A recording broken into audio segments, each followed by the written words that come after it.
Quelle est votre impression sur cette édition du festival cette année? J'ai appris beaucoup de choses et je vais continuer à y apprendre beaucoup de choses. Je trouve que l'accueil est formidable. C'est la première fois que je vais dans les Vosges et je trouve stupéfiante la beauté du paysage et j'ai qu'une envie, c'est de revenir marcher dans les bois. Je sais pas, moi je travaille dans l'information depuis plus de 40 ans.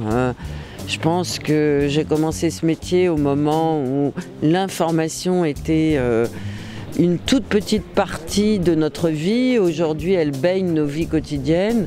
Mais je pense que c'est très bien parce qu'on vit dans un pays démocratique où il y a toutes les formes d'expression, où il n'y a aucune censure et où les types d'informations sont très pluriels. Donc chacun choisit en fonction de son âge, de ses opinions et de ses appétences son type d'information. Et ça permet de se faire une idée. Très bien. Et vous mesurez l'importance peut-être de ce festival dans le Grand Est?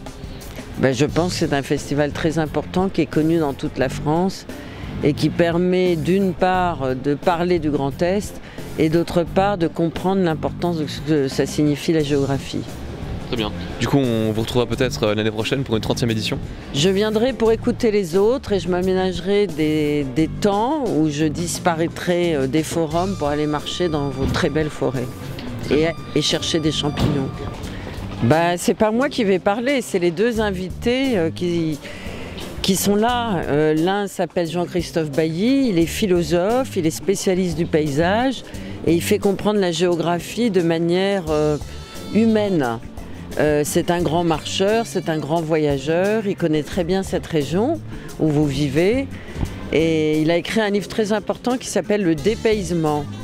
Le dépaysement, c'est un concept qu'il a inventé pour expliquer que en marchant, s'imprégnant de la nature, en ouvrant les yeux, on peut comprendre beaucoup de réalités de notre France contemporaine, alors que les statistiques, les grands discours nous en disent peut-être moins que justement cette manière de comprendre la France profondément. L'autre invité est Sébastien Thierry, c'est lui aussi un philosophe, un géographe, plus intéressé par tout ce qui s'invente en France dans des lieux qui ne sont pas forcément autorisés par les tutelles administratives et politiques, c'est-à-dire les ZAD, la jungle de Calais, etc.